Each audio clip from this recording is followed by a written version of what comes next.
네, 도널드 트럼프 미국 대통령이 오늘 오전 미 의회에서 국정연설을 합니다. 집권 2년차 국정운영 방향을 밝히는 자리인데 우리로서는 북핵과 무역 문제와 관련해 어떤 언급이 있을지 주목됩니다. 워싱턴에서 윤석희 특파원의 보도입니다. 네, 도널드 트럼프 대통령은 이곳 현지 시간으로 오늘 밤 9시, 한국 시간으로 31일 오전 11시 미 상하원 합동회의에서 국정연설을 합니다. 연두 교서로도 불리는 이 연설은 미 행정부의 신년 국정운영 방침을 밝히는 자리인데요. 단순히 집권 2년차 청사진 제시를 넘어 국내외 경제 외교와 안보 정책 등에 큰 영향을 미친다는 점에서 매년 주목을 받고 있습니다. 트럼프 대통령의 올해 국정연설 주제는 안전하고 강하며 자랑스러운 미국 건설로 정해졌습니다. 국내적으로 오는 11월 중간선거 등을 염두에 두고 경제지표 호조와 경제 성과를 적극 홍보하며 1조 7천억 원 달러 규모의 인프라 투자 계획을 발표할 것으로 예상됩니다. 이민법 등 야당 시민사회와 첨예하게 대립하는 문제 등에서는 강공보다는 통합과 화합의 메시지를 전할 것으로 알려졌습니다. 대외 통상과 외교안보 현안에 대해선 강경 메시지를 쏟아낼 것이란 전망이 많습니다. 특히 통상 문제는 미국 내 여론을 의식해 한층 수위를 높일 것이란 관측이 지배적입니다. 트럼프 대통령은 앞서 한국과 중국의 세탁기, 태양광 전지 등에 대한 세이프 가드를 발동하면서 글로벌 무역 전쟁을 예고한 상태입니다. 북핵 문제와 관련해선 비핵화 원칙을 거듭 천명하며 최고의 압박을 강조할 것으로 보입니다.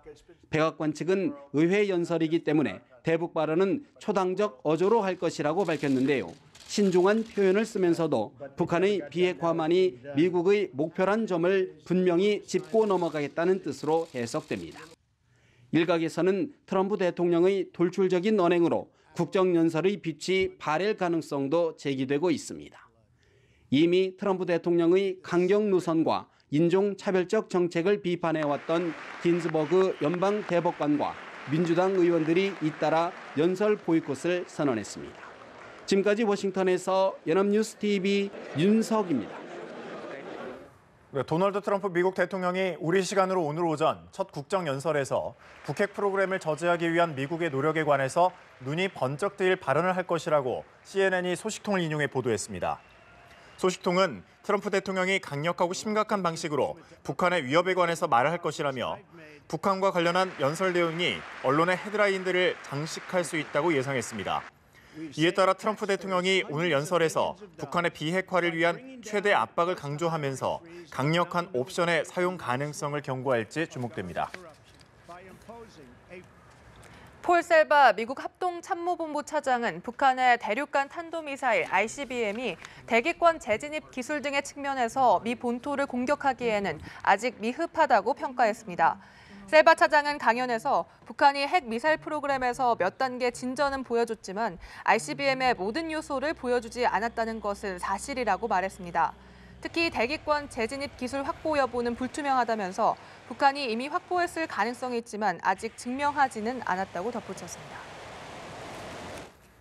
네, 북한이 평창 동계올림픽 개막 전날 인민군 창설 70주년을 기념하는 대규모 열병식을 준비하는 정황이 잇따라 포착되고 있습니다. 군 당국은 지난해 김일성 생일에 열렸던 열병식과 비슷한 수준에서 행사가 치러질 것으로 보고 있다고 밝혔습니다. 이승국 기자입니다. 지난해 4월 15일 북한에서 태양절로 불리는 김일성 생일을 맞아 열린 군 열병식 모습입니다. 하늘에서는 20여 대의 항공기가 숫자 105를 새기며 김일성의 105번째 생일을 기념하고 지상에서는 수만 명의 군중들이 형형색색의 글자를 만들어냅니다. 대륙간 탄도미사일, ICBM급으로 추정되는 신형 미사일 등 전략 무기도 대거 공개했습니다. 경의하는 최고 사령관 동지의 슬하에서 안팎으로 멋있는 무적 필승의 백두산 혁명강군의 위력을 만초라에 과시한 장엄한 열병식을 북한이 평창 동계올림픽 개막 전날인 다음 달 8일 인민군 창설 70주년을 기념하기 위한 대규모 열병식을 준비 중인 동향이 속속 드러나고 있습니다.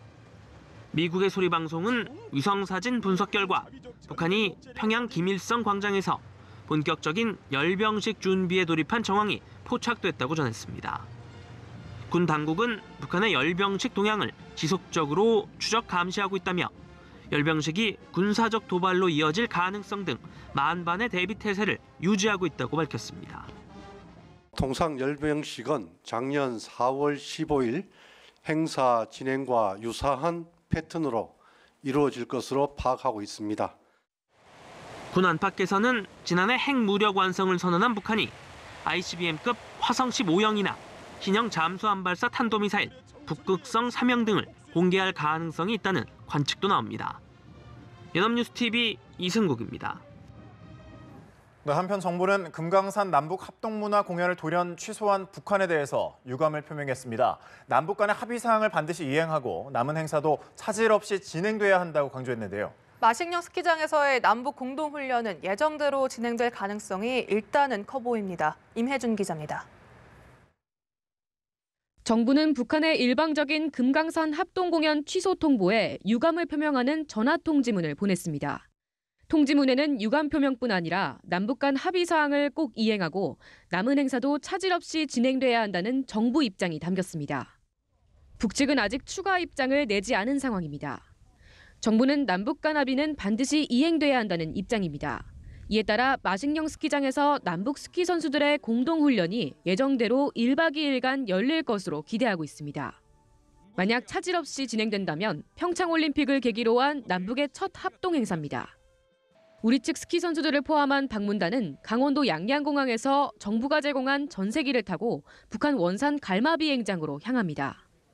2014년 인천 아시안게임 때 북한 선수단이 이용했던 서해안 직항로처럼 이번엔 양양에서 원산으로 거꾸로 된 디귿자 형태로 동해위를 통과합니다. 갈마 비행장에 도착하면 곧바로 차량으로 45분 정도 떨어진 마식령 호텔로 이동합니다. 첫째 날은 프리스키를 타며 코스를 둘러보고 둘째 날 오전 친선 경기 등 본격적인 공동훈련에 들어갑니다. 정부는 귀환 시 평창 동계올림픽에 참가하는 북한 선수단 일부를 우리 전세기에 태워오는 방안도 추진 중인 것으로 알려졌습니다. 다만 북한이 금강산 남북합동 문화행사처럼 갑자기 취소를 통보해올 가능성도 남아 있습니다. 연합뉴스TV 임혜준입니다.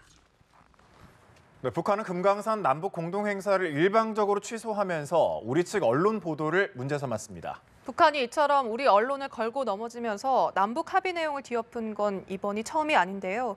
의도는 무엇일까요? 이봉석 기자의 보도입니다.